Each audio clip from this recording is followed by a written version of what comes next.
বাহ্যিক যত অসুখ ছিল সম্পূর্ণ অসুখ নিমেষে দূর হয়ে গেল। এবার ভিতরে যে ব্যথা বেদনা আছে, আজ রাতে জিবরাইল বললেন, আইয়ুব তুমি বিসমিল্লাহ বলে 3 ঢোক পানি পান করো। আর যেমন 3 ঢোক পানি পান করেছেন, আল্লাহ ভিতরের যত অসুখ সব নিমেষে দূর হয়ে গেল।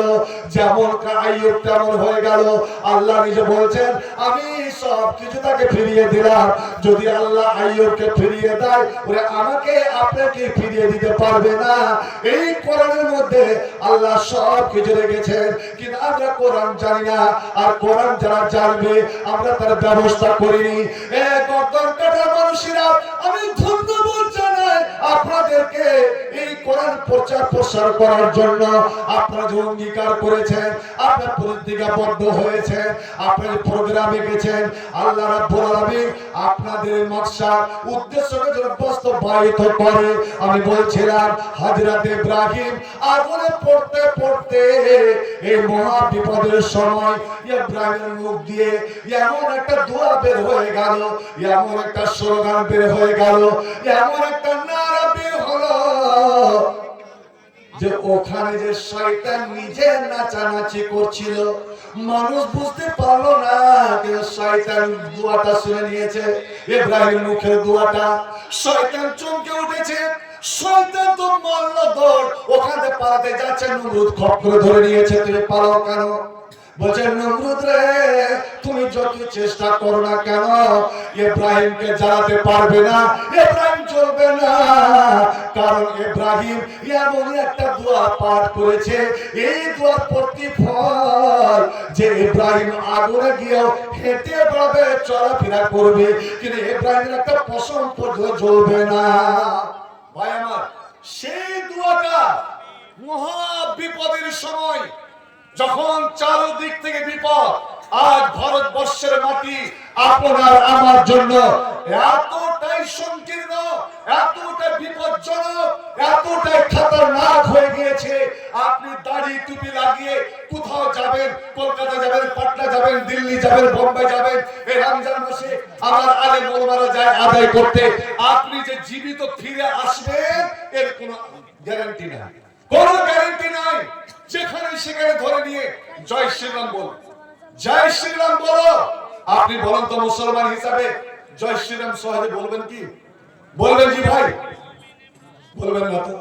আমি জীবন দিতে পারি, একজন মুসলমান তে ঈমান দিতে পারে না, ঈমান বিক্রি করতে পারে না। ভাই আমার, বন্ধু আমার, যদি এরকম বিপদে পড়ে যান, খোদা না খাস্তা এরকম যদি কোনো বিপদে পড়ে যান, বলেন তো দেখি, যেখানে আমার পুলিশ, প্রশাসন পর্যন্ত আমার কোনো সাহায্য করবে না। উত্তরপ্রদেশ, গুজরাটে পুলিশের সামনে একজন মুসলিম যুবককে ধরে পিটিয়ে পিটিয়ে শেষ করে দিল। পুলিশ একবার এগিয়ে গেল না, কত যে আহাজারি করলো ওই মুসলিম ছেলেটা, কিন্তু একটু এগিয়ে গেল না। কারণ মরছে কে? মুসলমান। মারছে কে? আমার দলের লোকেরা।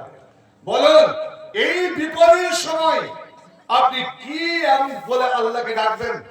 ভাই আমার, ইব্রাহিমের দোয়াটা আল্লাহ রাব্বুল আলামিনকে এতই পছন্দ হলো যে আল্লাহ এই কোরআনে রেখে দিলেন।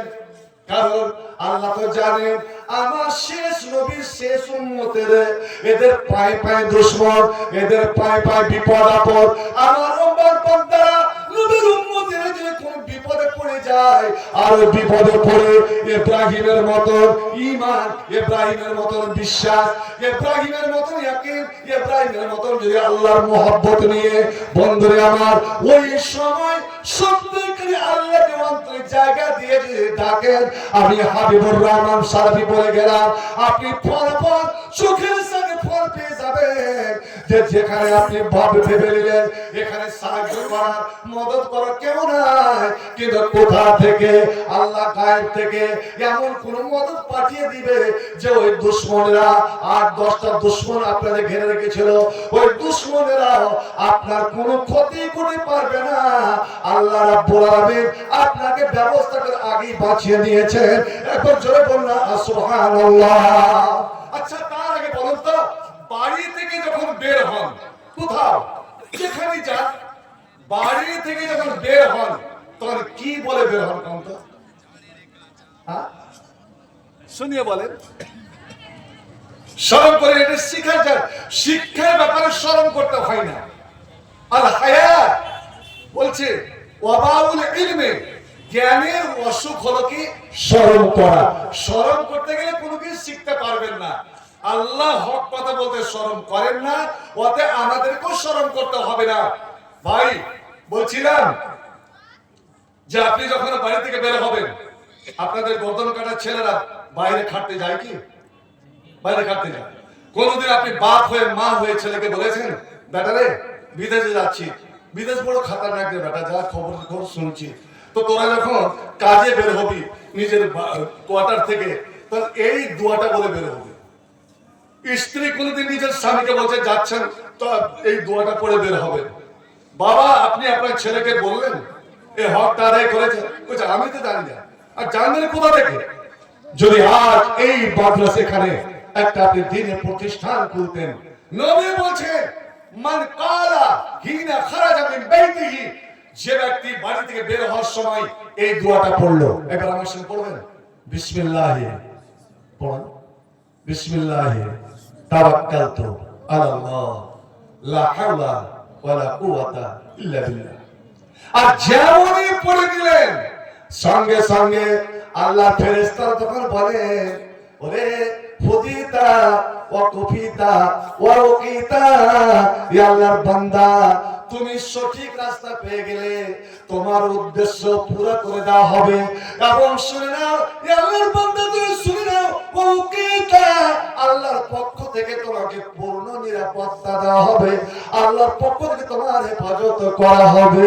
যতক্ষণ পর্যন্ত তুমি কাজ সেরে আবার তুমি নিজের বাড়ি না ঢুকে যাবে, আল্লাহ রাব্বুল আলামিন তোমার সঙ্গে ওই নিরাপত্তার ব্যবস্থা রাখবেন।